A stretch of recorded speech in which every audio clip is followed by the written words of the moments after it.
तो जैसा कि पिछली क्लासेस में हमने काफी सारी बातें स्टडी की regarding what is calculus, different part of calculus, differentiation and integration.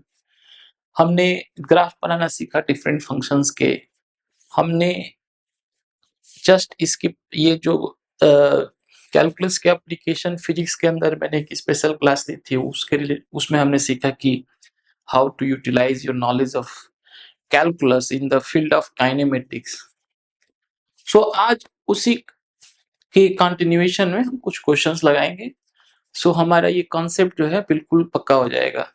सो आप पहला क्वेश्चन देखें, यहाँ पे दिया है कि velocity of a particle is v equal to t minus 2 metre पर सेकेंड वगैरह मैं ये अवॉइड करूंगा, तो आप समझ लीजिएगा इट इज कंसीडर्ड कि ये जो v आएगा वो फाइनली मीटर पर सेकेंड में आएगा।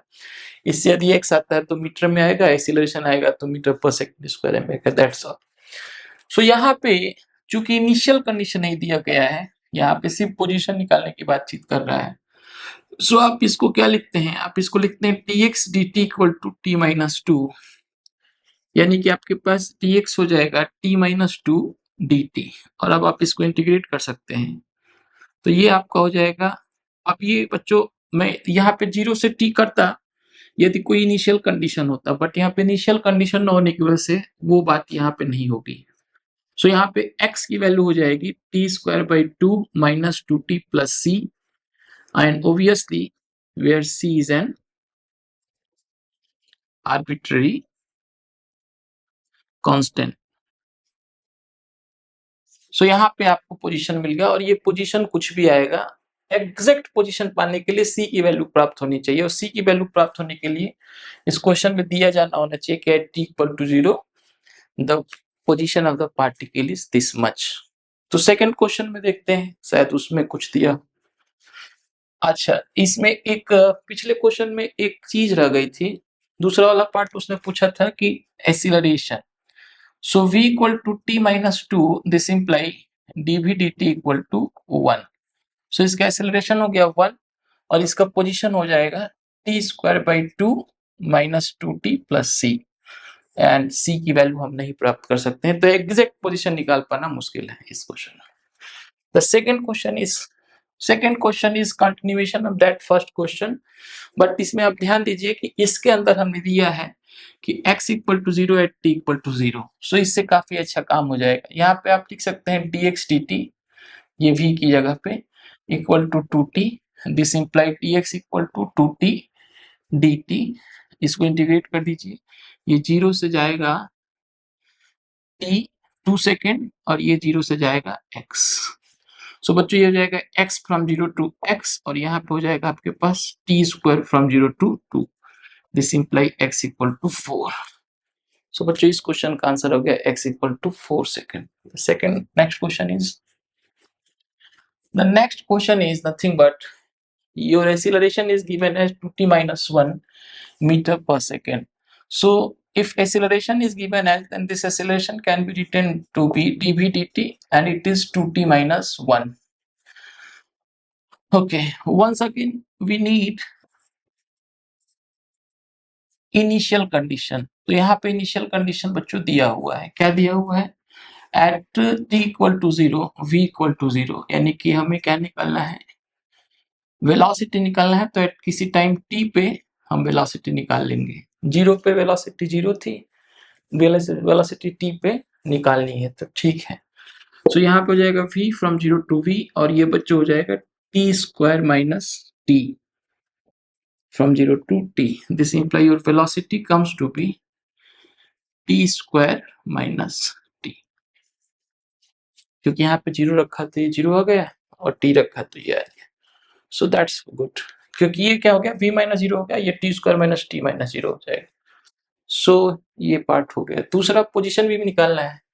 तो जब आपके पास वेलोसिटी आ गया, तो इस वेलोसिटी को आप ले सकते हैं dx dt, and your dx dt will become t square minus t। This implied dx equal to t square minus t dt, और अब इसको इंटीग्रेट कर लीजिए, ये फ्रॉम 0 टू 2 सेकेंड, और ये अगेन फ्रॉम 0 टू x, क्योंकि दिया हुआ है t equal to 0 x equal to 0। So बच्चों ये हो जाएगा x इक्वल टू, ये टी स्क्वायर को हो जाएगा T cube by 3 minus T square by 2 from 0 to 2। अब बच्चों इसमें 2 रख दो तो ये हो जाएगा 2 क्यूब बाई 3 यानी कि 8 बाई 3 एंड माइनस 2। सो बच्चों ये मुझे लग रहा है कि 2 बाई 3 मीटर आ रहा है। So that is done. Next question देखते हैं। The next question is very simple. The next question is basically your v equal to t square minus 2t plus 4 find acceleration। Yes का मतलब acceleration कितना हो जाएगा 2t minus 1। Differentiate कर दिया इसको। Position at t equal to 0 and x equal at t equal to 0 x equal to 0 it is given। so आप इसको लिख सकते हैं dx dt equal to t square minus 2t plus 4। This imply dx integrate कर लो, ये t square minus 2t plus 4 dt, इसको भी integrate कर लेते हैं। कहां से कहां तक करेंगे? यहाँ पे जब टाइम 0 था तो पोजीशन क्या था 0 था, तो 0 टाइम यहाँ पे क्या निकालने की बोल रहा है? अच्छा नहीं बोल रहा है, किसी भी टाइम किसी तरह पोजीशन कभी भी निकालने को बोल रहा है किसी टाइम t पे। फाइंड एक्सेलरेशन एंड पोजीशन, इसको एक कॉमा रख देता हूं और इसमें एक और बढ़ा देता हूं at t equal to t। ठीक है, और गिवन है ये वाली चीज given at t equal to 0 x equal to 0। अब ये क्वेश्चन थोड़ा सा ठीक लग रहा है ना? ठीक है। सो अच्छा एक तो यही सब पहले ठीक है, तो यहां से आपके पास आ जाएगा x equal to T cube by 3 minus T square and plus 4t and from 0 to t है तो कोई बहुत बड़ी समस्या है नहीं, यही चीज आ जाएगी T cube by 3 minus T square minus 4t plus 4t। सो ये x आ गया बच्चों।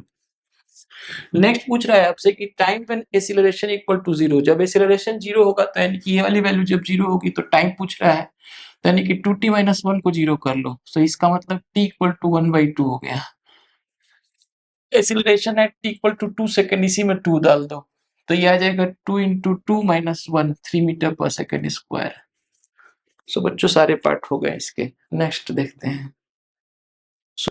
सो अब ये नेक्स्ट क्वेश्चन आप देखिए, दिया हुआ है आपको x equal to T cube by 3 minus T, तो यहां से आप निकालेंगे dx dt। So your dx dt will become T square minus 1। तो ये हो गया v। तो v equal to T square minus 1 equal to 0 कर दो तो टी स्क्वायर इक्वल टू जो 1 होगा यानी कि t की वैल्यू जो 1 सेकेंड होगा, क्योंकि नेगेटिव तो वैल्यू होगी नहीं t की, उस पे आपको पूछ रहा है कि आप पता करो कि एक्सेलरेशन क्या होगा। तो वापस से v को डिफरेंशिएट कर देते हैं तो एक्सेलरेशन हो जाएगा dv dt, या फिर इसी को आप बोलते हैं d2x dt2, ये वैल्यू हो गई 2 t। सो ये 2t जो हो गया, अब इसको वापस से आप वैल्यू डाल दीजिए तो acceleration at 1 second equal to 2 metre पर सेकेंड स्क्वायर।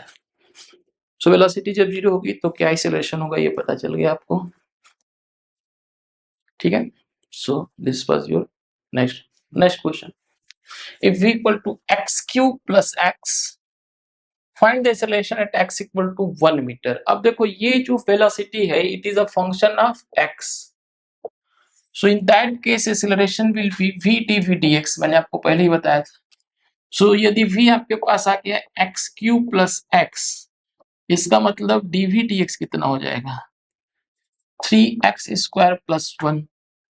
सो एक्सेलरेशन की वैल्यू लिखोगे v dv dx यानी कि 3x स्क्वायर प्लस 1, पहले ले लेता हूँ कोई फर्क नहीं पड़ता है, पहले आगे पीछे कुछ भी कर लो, एंड x इक्वल टू 1, तो एक्सेलरेशन एट 1 मीटर यानी कि 3 into 1 square plus 1 plus 1 cube plus 1, तो बच्चों ये हो जाएगा 3 प्लस 1 4 इंटू 2 8। सो 8 मीटर पर second square will be your acceleration at x equal to 1 metre. दूसरा वाला क्वेश्चन जो है वो भी उसी तरह का है। नेक्स्ट क्वेश्चन जो है सो उसको जरा आप देखो, यहाँ पे दिया है आपके पास v equal to 4 root x, this imply dv dx equal to 4 upon 2 root x यानी कि 2 by root x। So again VT x आप निकालो, सो हो जाएगा 4√x इंटू 2/√x, ये कट गया तो 8 मीटर पर सेकेंड स्क्वायर। सो ये भी हो गया। ये भी चूंकि वही था इन टर्म्स ऑफ x था तो मैंने VT यूज कर लिया। ठीक है, नेक्स्ट। अब दिया हुआ है x equal to 4√v, find acceleration at x equal to 2 metre. तो कोई नहीं, v निकाल लेते हैं यहाँ से। तो v क्या हो जाएगा, यदि इसको स्क्वायर कर देते हैं तो ये हो जाएगा मेरे पास 16v equal to x square. मतलब बच्चा v इक्वल टू हो जाएगा एक्स स्क्वायर बाई 16। सो कोई नहीं, dv/dx निकाल लो। Your dv/dx will be 2x/16 यानी कि x/8। और एक्सेलरेशन ही क्यों निकालना है, तो v dv/dx ही निकालना है बेसिकली। सो v dv/dx यानी कि x³ ये 16 है और ये 8 है, तो ऐसे ही रहने देते हैं, बाद में तो कट पिट जाएगा। So acceleration at 2 metre equal to 2³/16 into 8, ये 8 से 8 कट गया तो 1/16 मीटर पर second square. So this is your answer. Next, so in this question it is given as that this is velocity 10 meter per second from 2 to 4 second। Constant है, velocity versus time graph है, और velocity 3 second पे पूछ रहा है तो 2 से 4 second तक ये कांस्टेंट है 10 मीटर पर सेकंड। सो ये तो कोई बहुत बड़ा क्वेश्चन है नहीं। Velocity at 3 second equal to 10 metre per second. दूसरी चीज आपसे पूछ रहा है displacement from t equal to 0 to t equal to 2 second. तो डिस्प्लेसमेंट मतलब एरिया अंडर द कर्व निकाल दो। तो डिस्प्लेसमेंट फ्रॉम 0 टू 2 सेकंड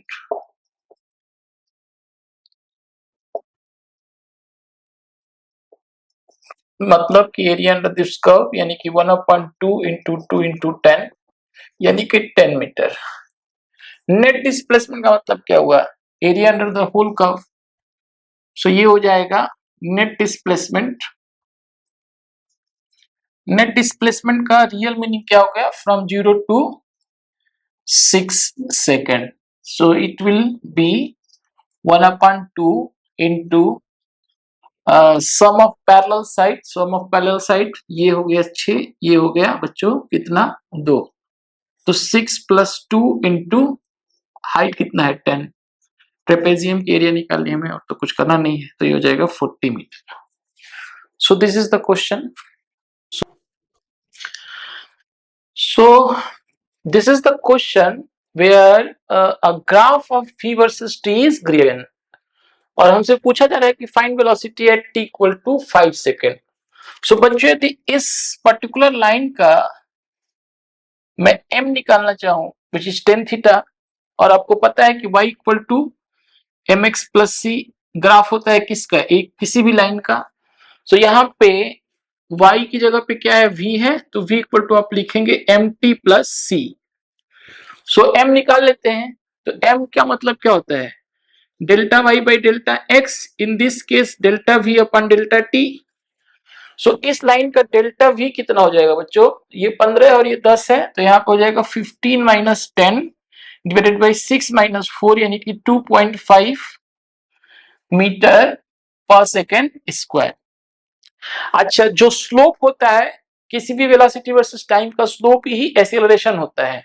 तो जो इसका थर्ड पार्ट है उसमें पूछ रहा है acceleration at t equal to 5 second. तो from 4 second to 6 second slope constant है लाइन का, तो यानी कि यहाँ पे 2 मीटर पर सेकेंड स्क्वायर इज एक्सेलरेशन। तो ये बात तो हमें ऐसे ही पता चल गई। फर्स्ट पार्ट देखते हैं, velocity at t equal to 5 second. तो m मिल चुका है, अब आप लिखो इसका, इस जगह पे मुझे वेलोसिटी लिखनी है। सो यहाँ पे वेलोसिटी यदि मैं लिखना चाहूं तो when t equal to 4 second velocity is 10। So यदि मैं इस जगह पे रखता हूं तो यहाँ पे लिख सकता हूं 10 equal to 2.5 into 4 plus c। So बच्चों यहाँ से c की वैल्यू कितनी आ जाएगी 0। सो इक्वेशन मुझे मिल गया, वेलोसिटी मुझे मिल गया 2.5 इंटू टी, क्योंकि c तो 0 है। सो और करना क्या है अब आपको, आप सिर्फ इसमें क्या रख दीजिए, 5 सेकंड रख दीजिए तो आपको आ जाएगा 12.5 metre per second. So velocity at 5 second is 12.5 metre per second. Acceleration हम पहले निकाल चुके थे। अब डिस्प्लेसमेंट पूछ रहा है 2 सेकंड से 6 सेकंड के बीच में, यानी कि ये वाला बच्चों एरिया अंडर द कर्व यहां से यहां तक हम निकाल लेंगे। नहीं, ये वाला नहीं, ये 8 सेकंड हो गया। 2 से 6 मतलब 2 एरिया आप निकालेंगे, ये वाली एरिया और ये वाली एरिया। सो कितना हो जाएगा? ये वाली एरिया तो बड़ा आसान है निकालना, ये 2 हो गया और ये 10 हो गया, तो ये वाली एरिया आपको 20 मीटर हो गया। और ये वाला है दूसरा वाला एरिया भी हम निकाल लेते हैं। ये वाली एरिया यहाँ पे देख लेते हैं, ये हो जाएगा 10 इंटू 2 यानी कि 20 मीटर। और दूसरा जो एरिया है वो ये वाला है। सो ये प्लस ये कितना हो जाएगा? ये है 2 और यहां से यहां तक का डिस्टेंस है कितना? 15। ओके, और ये है 10। ठीक है। सो ट्रेपेजियम की एरिया है तो क्या हो जाएगा? 1/2 into 10 plus 15 into multiplied by 2, तो 2 से 2 कैंसिल हो गया।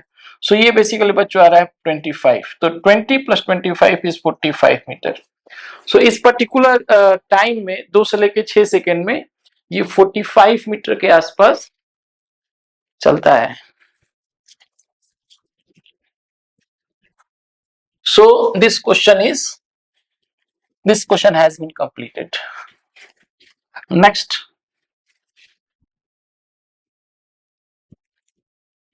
क्वेश्चन आपके पास दिया हुआ है, इनिशियली वेलोसिटी इज 10 मीटर पर second and find the time in which particle is accelerating. बच्चों यहाँ पे चक्कर ये है कि ये पूरे के पूरे 0 से लेकर 2 सेकेंड तक पहले क्या हुआ, इसके पास पॉजिटिव एक्सीलरेशन बढ़ा, बढ़ते बढ़ते मैक्सिमम हुआ, फिर घटा, घटते घटते 0 हुआ। लेकिन ऑल टाइम इसका एक्सीलरेशन जो है, ये एक्सीलरेशन वर्सेस टाइम कर्व यदि हम देखते हैं तो all time acceleration is positive. obviously first increasing then decreasing but it is all time positive। इसका मतलब क्या हुआ कि ये 2 से लेके 0 से लेके 2 सेकंड तक एक्सीलरेटिंग हुआ, जो फर्स्ट वाला सोल्यूशन हो गया। सेकंड पूछ रहा है कि time in which particle is decelerating, तो none of this, no solution हम लिख सकते हैं, क्योंकि ऑप्शन तो है नहीं, तो नो सोल्यूशन हम लिख सकते हैं, क्योंकि कोई सोल्यूशन ही नहीं है इसका, डिसेलरेट तो हो ही नहीं रहा है, नेगेटिव होगा तब तो डिसेलरेशन होगा। तो third thing is velocity at 2 second, तो ये एरिया अंडर द कर्व निकाल दो, acceleration versus time, delta v equal to area under the curve of 80 graph. सो 80 ग्राफ के बीच एरिया अंडर कर्व आपने निकाला तो वो आपके पास आ गया 1/2 इंटू 2 इंटू 10 यानी कि 10 मीटर पर सेकेंड। इनिशियल वेलोसिटी दिया है 10 मीटर पर सेकेंड, यानी कि v final minus v initial equal to this. So v final minus 10 equal to 10, तो बच्चों v कितना हो जाएगा? v फाइनल 10 मीटर पर सेकेंड। सो ये हो गया क्वेश्चन कंप्लीट। नेक्स्ट देखते हैं। नेक्स्ट क्वेश्चन काफी आसान है, देखो नेक्स्ट क्वेश्चन में एक ग्राफ दिया है आपके पास, velocity versus time graph. The position of the particle at t equal to 0x equal to 10 metre, net displacement, net distance, final position. ठीक है। सो नेट डिस्प्लेसमेंट मतलब ये वाली एरिया माइनस ये वाली एरिया, जो हमने सीखा था वहां पे कि एरिया अंडर द कर्व जो होता है उसमें ऊपर की एरिया पॉजिटिव होती है, नीचे की एरिया निगेटिव होती है। कब? वेलोसिटी वर्सेस टाइम ग्राफ में जब हम डिस्प्लेसमेंट निकालते हैं। सो यहाँ पे तो कोई बड़ी समस्या है नहीं। नेट डिस्प्लेसमेंट यदि आप बोलेंगे, सो नेट डिस्प्लेसमेंट यदि मैं इसको मान लू x1 और इसको मान लू x2, so it will be x1 minus x2। so x1 is how much? 10 into 2 minus 5 into 1, यही तो है, ये 2 से 3 सेकंड तक ही तो है। सो दिस इज 20 माइनस 5 यानी कि 15 मीटर। 15 मीटर नेट डिस्टेंस हमने पढ़ा था, ऊपर वाला और दोनों नीचे वाला दोनों पॉजिटिव हो जाता है, तो x1 प्लस x2। सो यहाँ पे हो जाएगा आपके पास कितना? 20 प्लस 5, 25 मीटर। फाइनल पोजीशन बच्चों यहाँ पे जो था नेट डिस्प्लेसमेंट, यदि इसको आप लेना चाहो इन टर्म्स ऑफ डिस्प्लेसमेंट का फॉर्मूला, तो x final minus x initial will be 15. So x final equal to x initial plus 15. ये फाइनल पोजीशन होगा, x इनिशियल दिया हुआ है 10, तो 10 plus 15 equal to 25. So finally वो कहां पे चला गया? 25 मीटर पे. नेक्स्ट, इनिशियल वेलोसिटी आपको दिया हुआ है 10 मीटर पर second. Find velocity at x equal to 4 metre, 6 metre, 8 metre. अब ये एक्सेलरेशन वर्सेस x दिया है. जब भी आपके पास acceleration is the function of x हो, so a versus x area क्या देता है? हमने पता किया था कि वो देता है v square minus u square by 2 is area under curve of this is ATX. ये तो हमने पढ़ा था. नहीं समझ में आ रहा है तो इसको वापस एक्सप्लेन कर देता हूं. ये आपने पढ़ा था v dv dx, dx dx dx cancel out हो गया. ये u टू v आप करोगे तो ये क्या हो जाएगा? v square by 2 from u to v. सो यदि मेरे से पूछ रहा है कि 4 मीटर तक बताओ, यानी कि ये जो है बोल रहा है कि इनिशियल वेलोसिटी 10 मीटर है, तो ठीक है, यहां पे मैं लिखता हूं v square minus 10 square by 2 equal to ये वाली एरिया एंड प्लस ये वाली एरिया. यहां पे दिख रहा है कि इसके पास एक्सेलरेशन 4 से 6 के बीच में जो है वो एक्सेलरेशन 0 है. तो एक्सेलरेशन के 0 होने की वजह से इस पर्टिकुलर रीजन में वेलोसिटी जो होगी वो कांस्टेंट होगी. तो इसलिए 4 मीटर पे जितनी उसकी वेलोसिटी होगी उतनी 6 मीटर पे होगी. ऑब्वियसली 8 मीटर पे कुछ कम होगा, वो देखेंगे. सो यदि मैं इसको मान लू x1, इसको मान लू x2, इसको मान लू x3, so for x equal to 4 metre क्या हो जाएगा? यहाँ पे area under curve x1 plus x2. So ये आपके पास बच्चों हो जाएगा x1 की यदि आप बातचीत करो तो ये हो जाएगा 10 into 2. So this is 10 into 2 20 and plus 5 into 2. So 20 plus 10 is 30. So v square minus 10 square equal to 2 into 30 equal to 60. यानी कि v स्क्वायर की वैल्यू बच्चों हो जाएगी 160. This imply v equal to root over 160, यानी कि 4 root 10 metre per second. So this is the velocity at x equal to 4 meter and this is also velocity at 6 second, क्योंकि 4 से 6 के बीच में क्या है? कांस्टेंट है. सो ये यही वेलोसिटी हो जाएगी 4 रूट 10 मीटर पर second at 6 second 6 metre as well. Next पूछ रहा है इसी में कि एट 8 मीटर क्या होगा भाई. तो कोई दिक्कत नहीं है. 8 मीटर के लिए आप क्या करोगे? x1 plus x2 plus minus x3, ये 5 है, तो आपके पास हो जाएगा v square minus 10 square by 2 equal to this was 20, ये था 5 इंटू 2 10 एंड माइनस इसकी वैल्यू कितनी हो जाएगी? 5 इंटू 2 10. सो बच्चों ये हो गया v square minus 10 square equal to 240, यानी कि v square equal to 140. This implies v equal to root 140. So ये हो गया आपके पास इतना मीटर पर सेकेंड एट 8 मीटर. सो ये कहानी भी हो गई. नेक्स्ट देखते हैं question. The next question is find average velocity from 0 equal to 2 to 0 equal to 6 second. v versus t graph दिया हुआ है. वेलोसिटी का क्या होता है? एवरेज वेलोसिटी का डिफिनीशन पे जाओ. Average velocity is displacement upon time. So displacement upon time, area under the curve, velocity versus velocity, v versus t graph, area under the curve जो होगा वो क्या हो जाएगा? ये आपके पास हो जाएगा डिस्प्लेसमेंट. सो यदि यहां पे मान लो ये x1 है, ये x2 है और ये x3 है, सो हमारे केस में क्या हो जाएगा? x1 plus x2 minus x3 upon time 6. सो x1 निकाल लो भैया, कितना है? 10 इंटू 2 20 यहाँ पे कितना है 2 इंटू 10 इंटू 1/2 यानी कि 10, और यहाँ पे कितना है ये 2 हो रहा है और ये -10 इंटू 1/2 ये -10 हो रहा है डिवाइडेड बाई 6.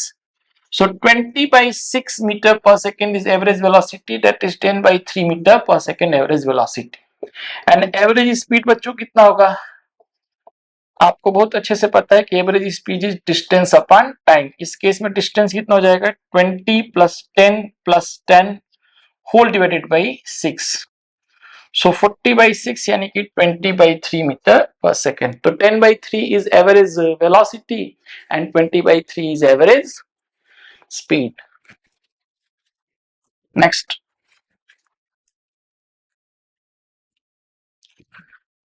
यहां पे जो है क्वेश्चन वो बोल रहा है कि पोजीशन दिया हुआ है आपके पास और आपके पास दिया हुआ है डिस्टेंस एंड डिस्प्लेसमेंट पता करने के लिए.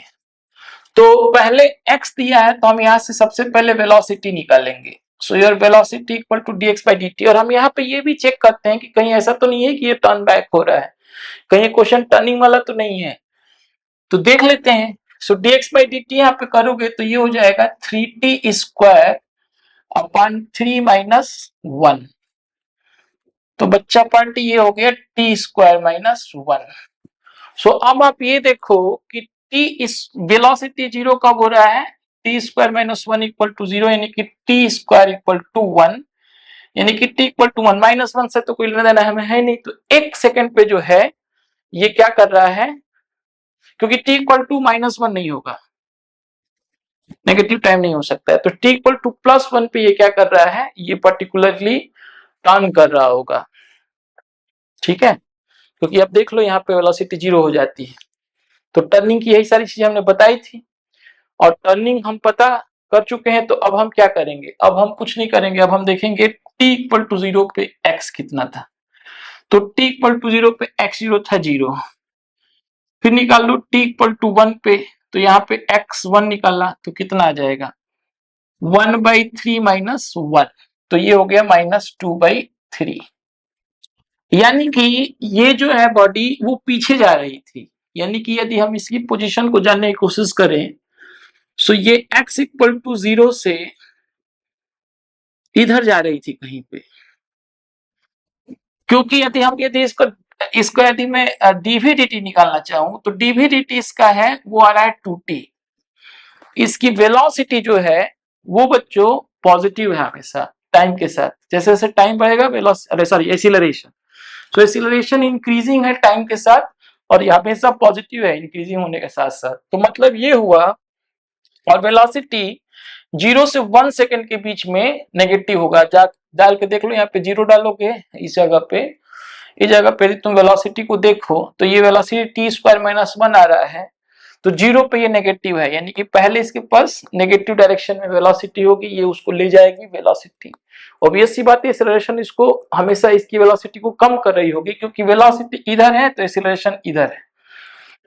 तो वेलोसिटी क्या करेगी कि इसको इधर ले जाएगी. इनिशियली एक्सीलरेशन उसको कम करते करते एक जगह पे ले जाएगी और 0 कर देगी.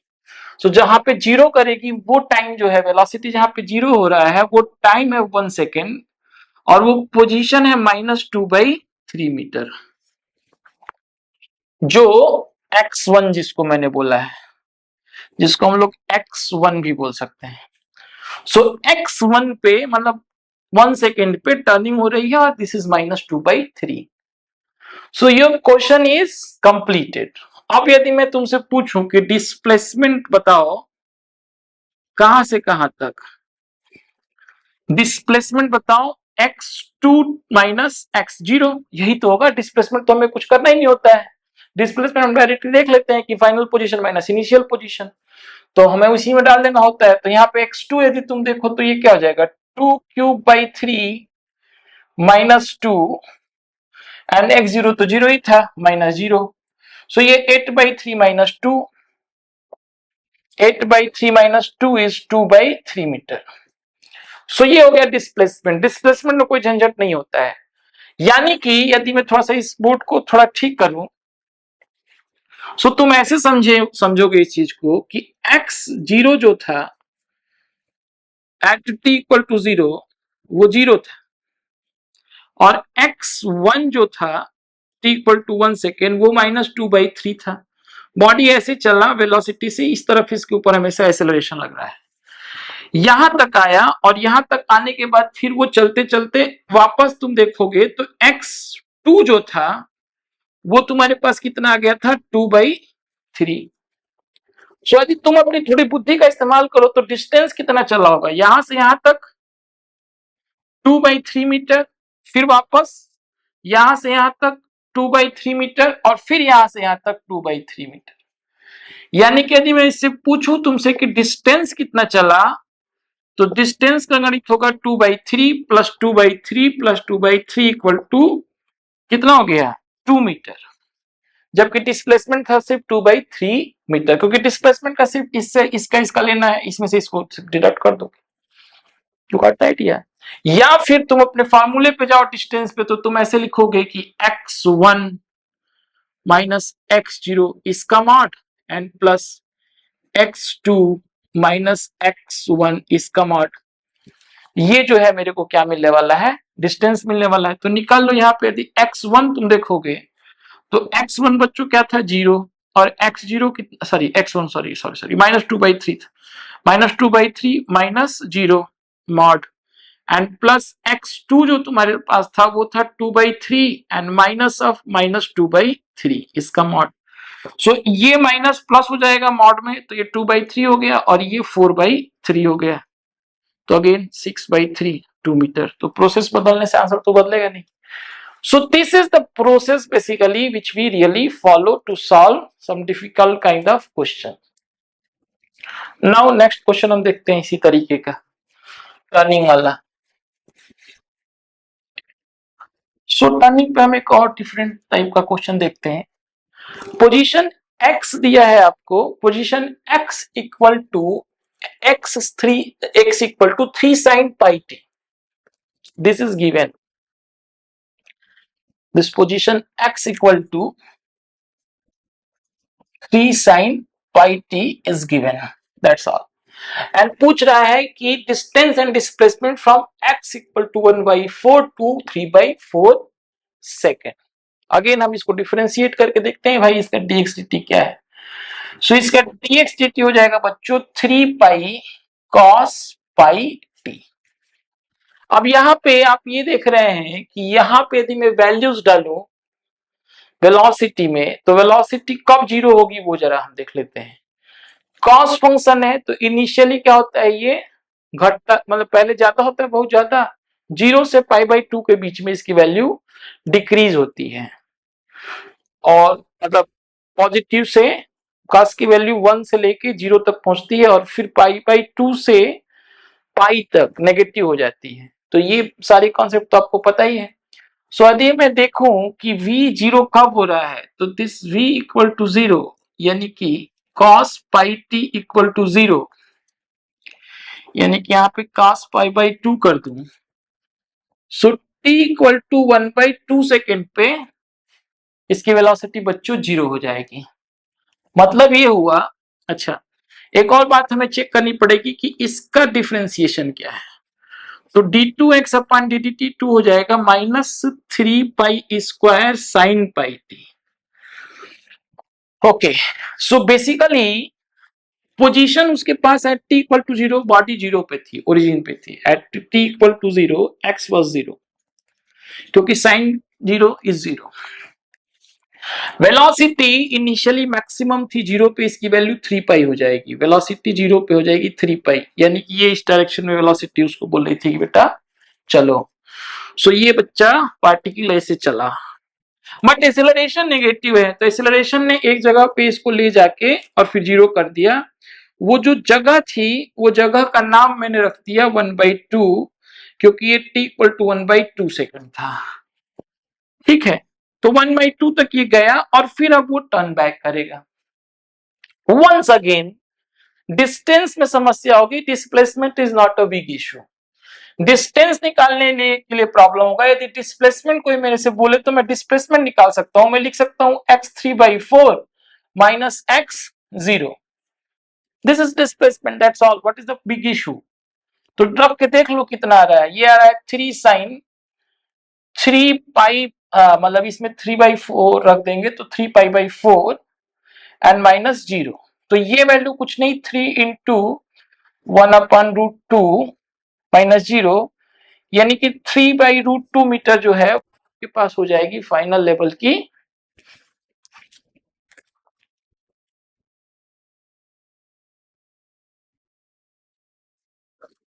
3/√2 will be your displacement. So it is not a big issue. 3/√2 meter is displacement. The issue is what is my distance traveled from 0 to 3/4 second. So distance travel problem है तो हम देख लेते हैं। हम दो बातों से कर सकते हैं। एक बात तो हमारे पास तरीका है, कौन सा तरीका? एक तो आप देख लो कि भाई ये 1/2 पे कहां पे था। सो एक तो आप काम कर सकते हो कि यहां से यहां तक का डिस्टेंस देख लो और फिर यहां से यहां तक का डिस्टेंस देख लो और जोड़ दो लेमेंटर में जो हम करते आ रहे हैं। तो बेसिकली ये 1/2 पे कितना था, x 1/2 कितना था, यहाँ पे जरा 1/2 डाल के देखो तो कितना आ रहा है। यहाँ पे 1/2 पे ये हो जाएगा 3, तो 3 मीटर पे ये था, 3 मीटर से आ गया 3/√2 मीटर पे पीछे आ गया। सो बेसिकली डिस्टेंस निकालने का एक तरीका तो तुम्हें पता चल चुका है कि तुमने क्या किया कि लेमन तरीके से तुम यहां से यहां तक का डिस्टेंस देखे जो 3 मीटर है और फिर यहां से यहां तक का डिस्टेंस देखे तो ये है +3 माइनस 3/√2, यही तो है। यहां से यहां तक का 3 है, ये जो है पोजीशन x इक्वल टू 3/√2 है। सो ये डिस्टेंस कितना हो जाएगा 3 माइनस 3/√2। सो बेसिकली ये 6 माइनस 3/√2 मीटर फाइनली इसके पास। गड़बड़ तो नहीं कर रहा हूं कुछ? ये 3 मीटर, हाँ, और ये 3 माइनस 3/√2, ठीक है। सो इसका डिस्टेंस हो गया इतना। तो चाहो तो तुम कुछ कॉमन ले लो, यदि 3 कॉमन ले लोगे तो यहाँ पे हो जाएगा 2 माइनस 1/√2 metre. So this is your basically distance. और दूसरा तरीका तुम्हारे पास वो है, वो तुम अपने से निकाल लेना। क्या करते हो तुम, x 3/4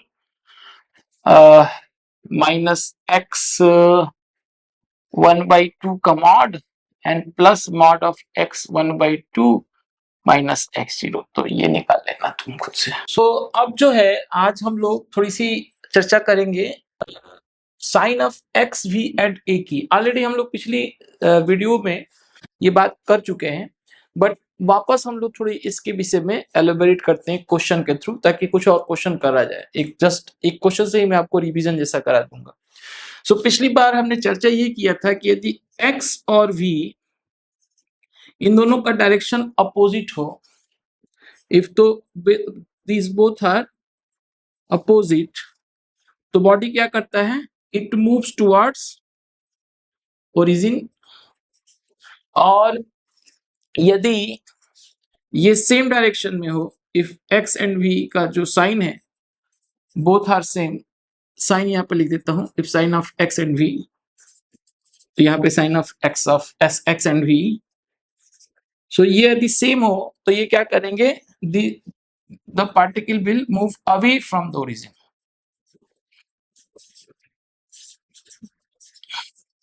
ओरिजिन से दूर जाने की स्थिति में आता है ये, ठीक है। सो ये बातें हम कर चुके थे। दूसरी बात हमने क्या की थी कि यदि sine of v and a same हो,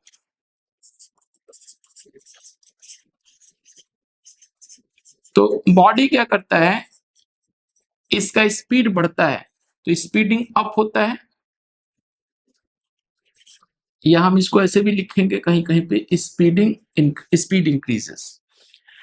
और यदि sine of v and a opposite होता है, सो आप बोलते हैं कि वेलोसिटी जो होती है वो डिक्रीज करती है, या फिर in other words you can also say that it is slowing down.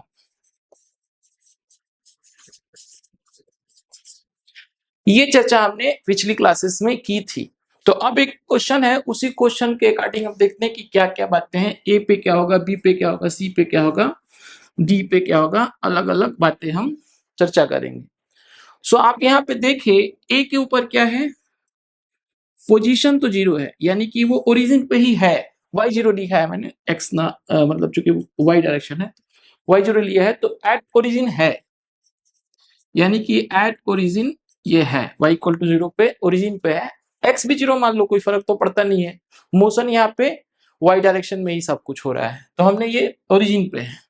और इनिशियली इसकी जो इसके अंदर क्या है कि हमेशा एक्सीलरेशन जो होगा वो नीचे की तरफ होगा, बिकॉज इस बॉडी पे एक पार्टिकल को आपने किसी पर्टिकुलर हाइट से, किसी हाइट सपोज h हाइट से, यहां से यहां तक का हाइट h है, यदि आपने फेंक दिया, इनिशियल वेलोसिटी आपने u ले लिया, तो ये किसी भी टाइम पे इसके पास जो एक्सीलरेशन होगा उसका डायरेक्शन हमेशा नीचे की तरफ होगा।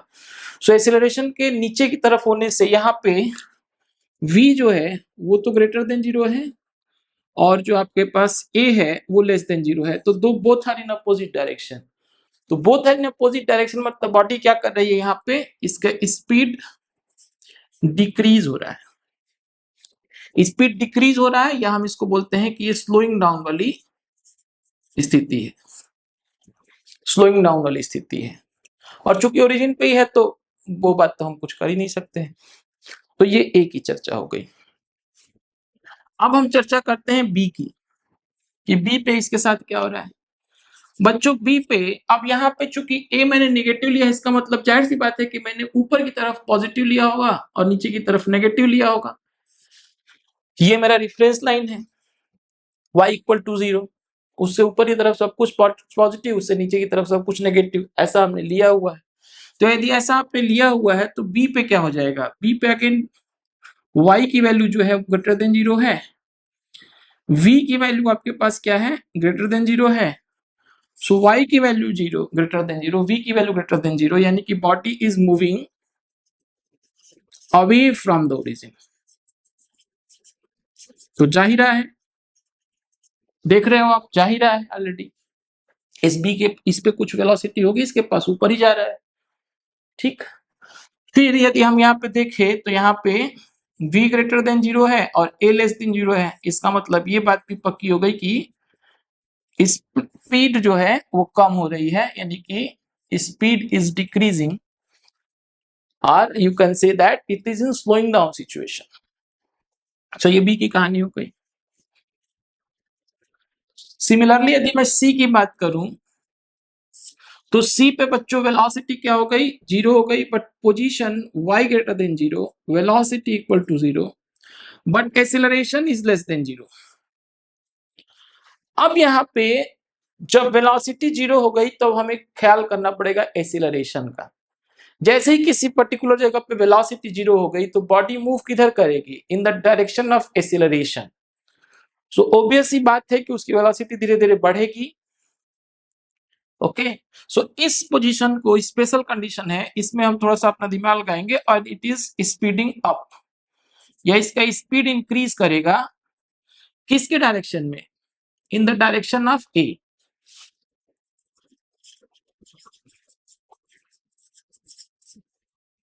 इन द डायरेक्शन ऑफ ए, तो स्पीडिंग अप होगा लेकिन in the direction of a, क्योंकि वेलोसिटी इनिशियली 0 है, y ग्रेटर देन 0 है, v 0 है, तो अब अगेन यहाँ पे क्या हो जाएगा, अब यहाँ पे हम कैसे देखेंगे, तो यहाँ पे हमें देखना पड़ेगा कि y यदि ग्रेटर देन 0 है, v 0 है, तो अगेन आपको एक्सीलरेशन देखना पड़ेगा। सो चूंकि y ग्रेटर देन 0 है, एक्सीलरेशन इज ग्रेटर देन 0 है, इसका मतलब इस क्षण के थोड़ी देर बाद क्या होगा, वेलोसिटी कुछ होगी विच इज लेस देन 0, तो इसका मतलब it is moving towards origin. तो जब ऐसी घटना हो जाए कि वेलोसिटी आपके पास 0 हो जाए, तब आपको देखना पड़ेगा कि उस पर्टिकुलर टाइम, उस पर्टिकुलर इंस्टेंट से थोड़े बाद की स्थिति क्या होगी, और वो स्थिति आपको एक्सेलरेशन से ही पता लग सकती है। ठीक है बच्चों, सो ये हो गया सी की कहानी। अब आते हैं, हम देखते हैं एट डी। सो डी के ऊपर अगेन क्या होगा, y की वैल्यू तो बच्चों ग्रेटर देन 0 है, वेलोसिटी की वैल्यू लेस देन 0 है, एंड एक्सेलरेशन की वैल्यू लेस देन 0 है। तो ये जो पहले दो हैं, इससे क्या मतलब हुआ कि the body is moving towards origin.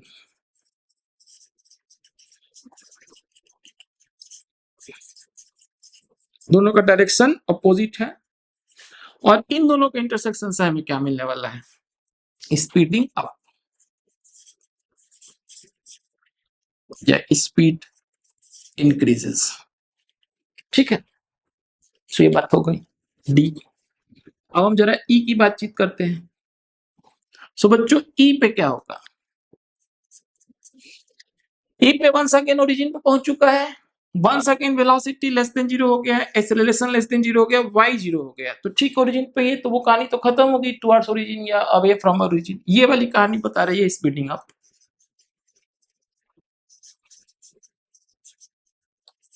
या स्पीड इंक्रीजेस, जो तरह से आप लिखते हैं। तो ई की कहानी हो गया। एफ पे देख लो क्या हो रहा है।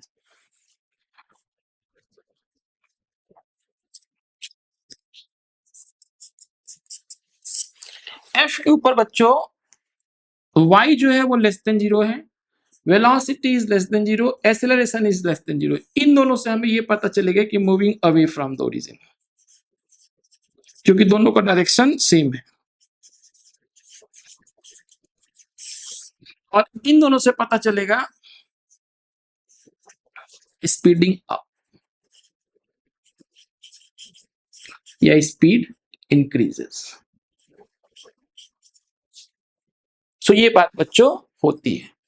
सो इन शॉर्ट, जो स्पीडिंग अप की बात हम करते हैं या मूविंग टुवर्ड्स ओरिजिन की बात करते हैं, तो उसमें एक बात का आपको ध्यान रखना पड़ेगा। ध्यान क्या रखना पड़ेगा? कि यदि आपके पास if none of x, v and a are 0, इसमें से तीनों में से कोई भी 0 ना हो, तीनों के तीनों क्या हो? पॉजिटिव हो या नेगेटिव हो, बट 0 ना हो, देन हम ये बोल सकते हैं कि यदि x V greater than 0, the body will move away from the origin.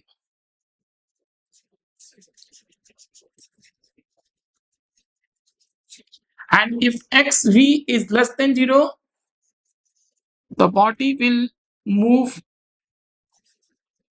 towards the origin.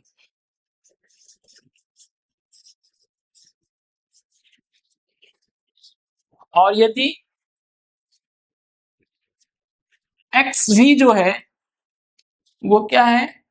xv तो हो गया, v into a greater than 0 हो, तो इसका मतलब होता है स्पीडिंग अप, यानी कि स्पीड इंक्रीज कर रहा है। एंड v इंटू a यदि लेस देन 0 है, तो इसका मतलब हो गया स्लोइंग डाउन, यानी कि speed is in decreasing, speed is decreasing.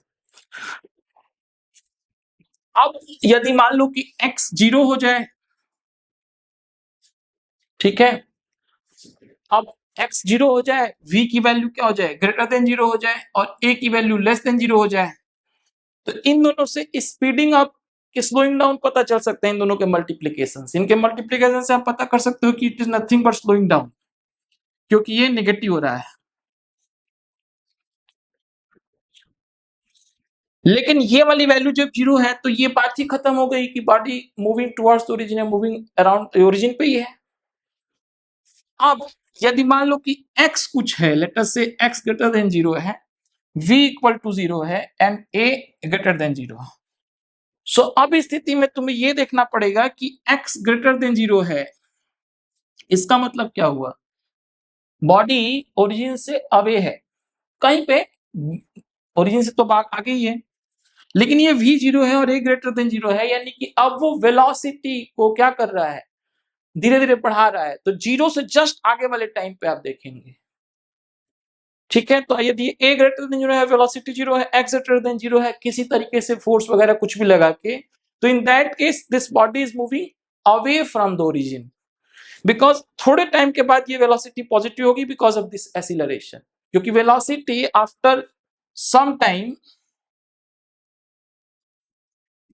Velocity क्या हो जाएगी, ग्रेटर देन जीरो हो जाएगी, क्योंकि ए ग्रेटर देन जीरो है और ये उस टाइम भी ग्रेटर देन जीरो रहेगा, तो v इंटू ए उस टाइम ग्रेटर देन जीरो हो जाएगा, यानी कि ये अवे फ्रॉम द ओरिजिन वाली स्थिति हो जाएगी। एंड स्पीडिंग अप वाली स्थिति हो जाएगी। सो ए ग्रेटर देन जीरो है, वेलोसिटी जीरो है, sorry x greater than zero है, वेलोसिटी जीरो है और ए ग्रेटर देन जीरो है। सो ये स्पीडिंग अप वाली स्थिति होगी। क्यों? क्योंकि एसिलरेशन क्या करेगी, उसके एसिलरेशन को बढ़ा रही होगी। अब यदि मान लो x ग्रेटर देन जीरो है, वेलोसिटी जीरो है और a लेस देन जीरो है, तो यहाँ पे भी स्पीडिंग अप की स्थिति होगी।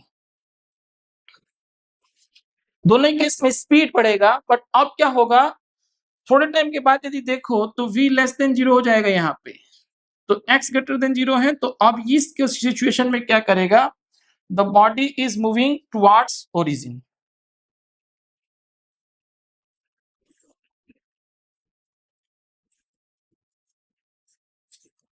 Towards origin.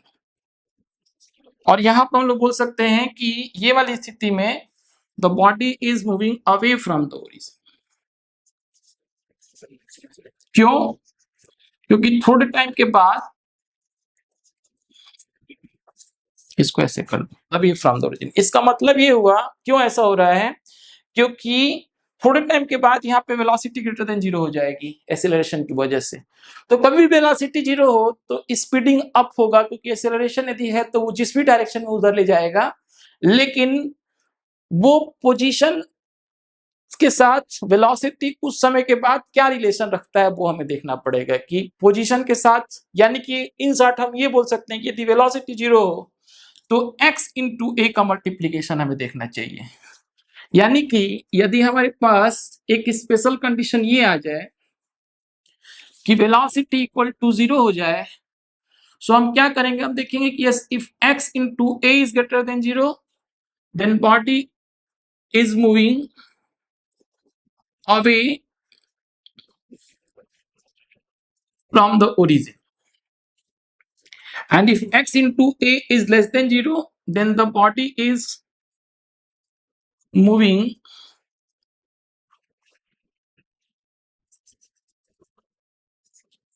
towards the origin। yes, origin की तरफ, towards the origin। ठीक है बच्चों, तो ये वाली बात आपके पास हो गई पूरी। So this is the concept of complete this complete slowing down, speeding up and everything. So अब थोड़े क्वेश्चन लगा के इसको हम कंक्लूड करते हैं चैप्टर को।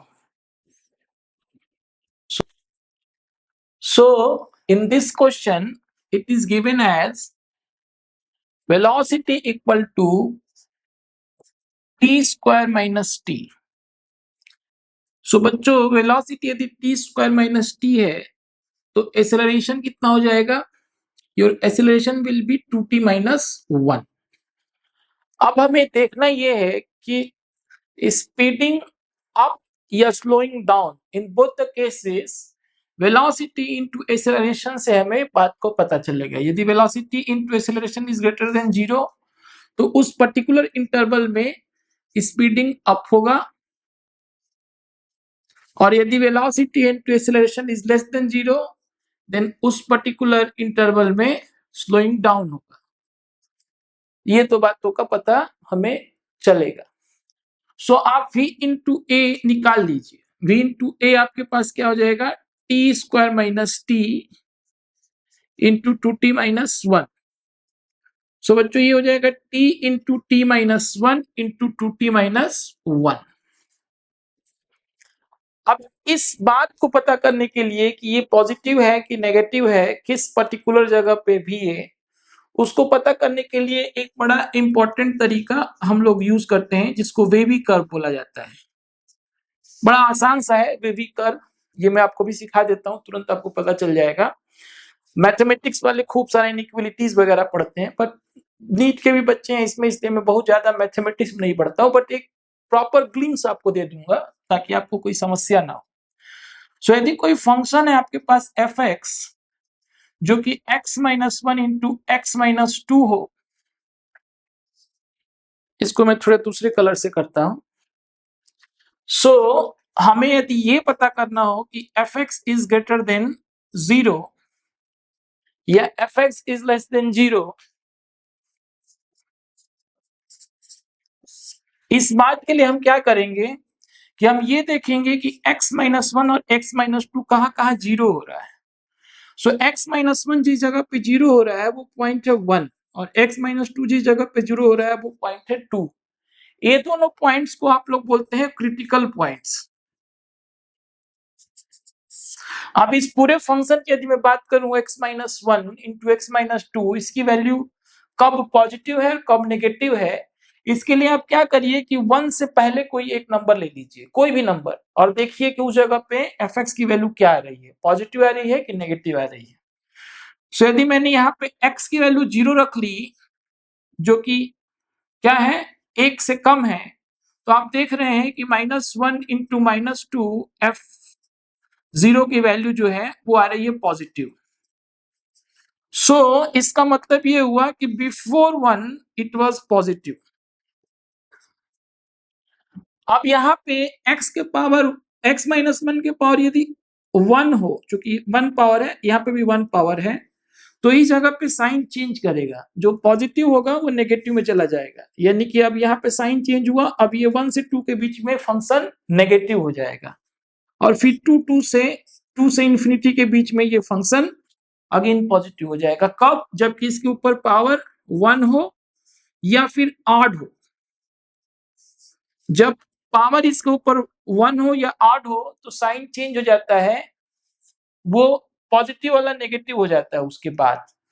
यदि यही चीज मैंने बोला कि x-1 का square x-2 f x equal to, so इस केस में भी आप देखें, इस केस में भी x इक्वल टू 0 पे इसकी वैल्यू क्या हो जाने वाली है इस फंक्शन की।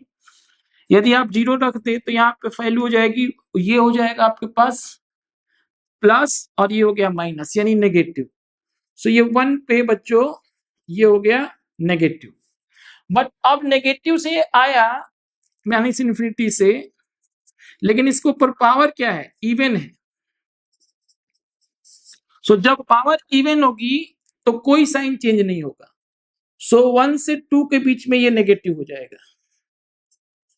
मतलब पहले भी नेगेटिव था और बाद में भी नेगेटिव हो गया, और 2 के ऊपर साइन चेंज हो जाएगा क्योंकि इसके पावर क्या है, ऑड है। सो ये बच्चों बेबी कर्व होता है। तो it's a very simple thing, आप इसको समझ गए हो मुझे लगता है कि फिजिक्स में जनरली आपको इवन वाली चीज नहीं मिलेगी, ऑड ही मिलेगा, जैसे कि इस क्वेश्चन के अंदर है। तो ये मैं मिटा देता हूं, आप लोग, मैं ऐसा करता हूं कि पॉज करके वीडियो इसको लिख लोगे। हम इस क्वेश्चन के ऊपर आते हैं। ये क्वेश्चन में हमारे पास क्या था कि v इंटू ए जो था t into T minus 1 2t-1/1 है, तो यहाँ पे आपने बेबी कर्व बनाया, एक बना दिया t इक्वल टू 0 पे क्योंकि ये क्रिटिकल पॉइंट, दूसरा बच्चों हो जाएगा 2t-1 इक्वल टू 0 यानी कि 1/2 पे, और तीसरा क्रिटिकल पॉइंट हो गया बच्चों 1 पे।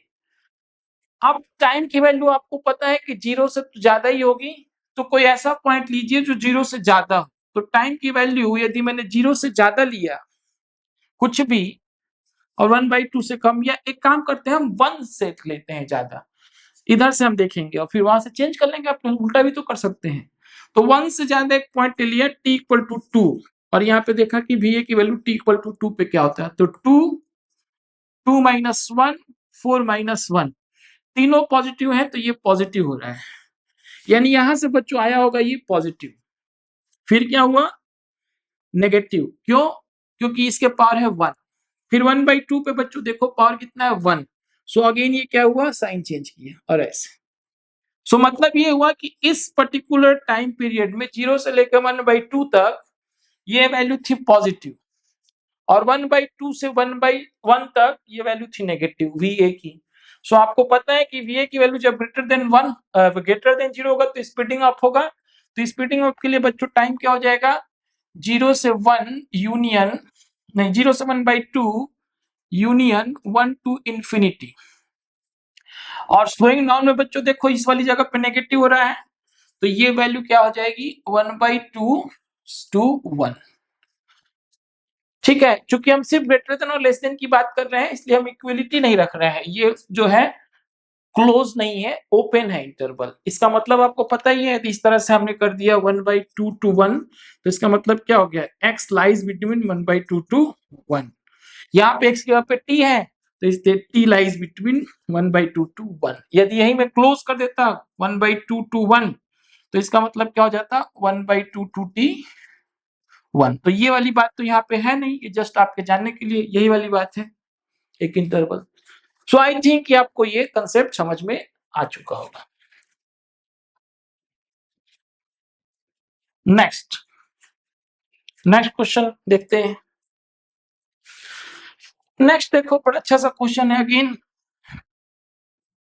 नेक्स्ट क्वेश्चन में आपको दिया हुआ है कि एक फंक्शन है x equal to sine t, और बच्चों ये जो फंक्शन है x equal to sine t 0 से π/2 के बीच में, 0 से पाई के बीच में लिया गया है।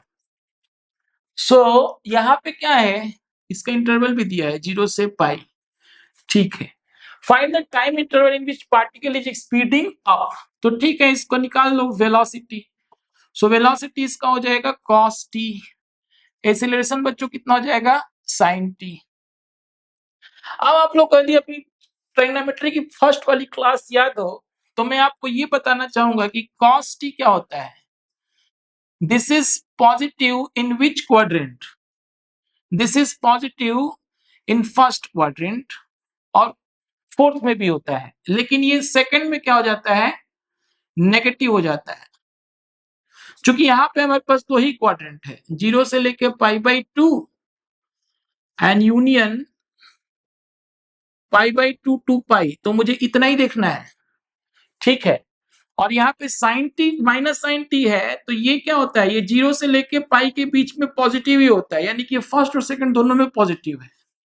आपको क्या चाहिए, for speeding up, for speeding up your v into a must be greater than 0।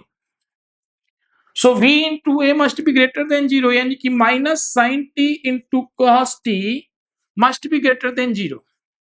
ऐसा कब होगा, जब इन दोनों में से कोई एक पॉजिटिव और एक नेगेटिव हो, क्योंकि ऑलरेडी एक नेगेटिव है, तो एक नेगेटिव होगा, फिर नेगेटिव इंटू पॉजिटिव, पॉजिटिव हो जाएगा। तो ऐसा सिर्फ एक जगह पे हो सकता है, 0 से π/2 से लेके पाई तक।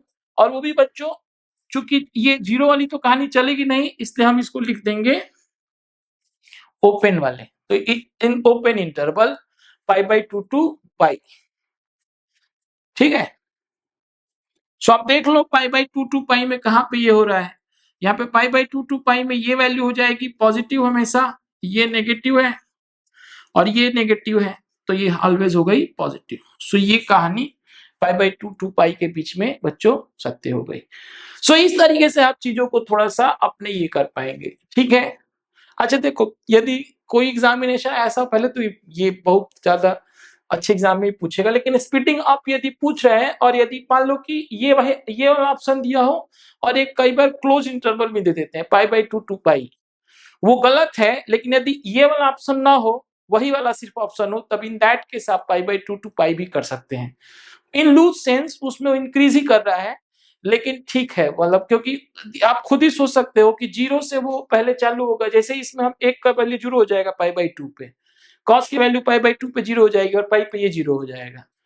सो बेसिकली हम बोल ही नहीं सकते speeding up for a particular time, तो बट ठीक है, यदि मान लो कि इस तरह से आपको दिया हो कि सिर्फ स्पीडिंग अप की बात कर रहा हो, तो स्पीडिंग अप की सिर्फ बात कर रहा हो और वो इंटरवल क्लोज जो है आपको ना दिया हो, ओपन वाला इंटरवल दिया हो, तब तो ओपन ही होगा। लेकिन ओपन, अच्छा ओपन और क्लोज दोनों दिया हो तब भी ओपन ही होगा, लेकिन सिर्फ क्लोज दिया हो तो बच्चों उस केस में आप क्लोज वाला मार के आ जाइएगा, आप ये वाला π/2 टू पाई मार के आ जाइएगा ऑप्शन। तो ये छोटी छोटी बातों को थोड़ा सा देखना पड़ता है। बिल्कुल एकदम शुद्धता उन्हीं लोग के साथ चलती है ना जो शुद्ध तरीके से आपको चीजें बताएं। अब ये क्वेश्चन देखो, इन विच कंडीशन पार्टिकल में moving away from origin. Okay, so away from origin का मतलब क्या हुआ, x और v की बात ये कर रहा है। तो एक बात तो हमें पता ही है कि x इंटू वी की वैल्यू जो है, जब भी greater than x into v x यदि करते हो, वन डायमेंशन की बात करते हो, तो जब भी x इंटू वी एक्स की वैल्यू क्या होती है, ग्रेटर देन 0 होता है, तो पार्टिकल क्या करता है, अवे फ्रॉम द ओरिजिन जाता है, और x इंटू बी, तो ये बात तो हमेशा सत्य होने वाली है, तो हमने पहले भी किया था। लेकिन मान लो कि इस तरह का पोजीशन है, y वर्सेस x का एक है, और यहाँ पे एक बॉडी वेलोसिटी v से जा रही है, और इसके पास एक vx हो गया, और ये बच्चों हो गया vy, और ये कोऑर्डिनेट सिस्टम हो गया x, y। सो इस जगह पे ये है ओरिजिन। सो तुम ये बताओ मेरे को कि इस जगह पे अब 2 डायमेंशन में हो गया ना ये, तो यहाँ पे क्या हो जाएगा, x into v x plus y into v y, यदि इसकी वैल्यू क्या होगी, ग्रेटर देन 0 होगी, then body will move away from the origin.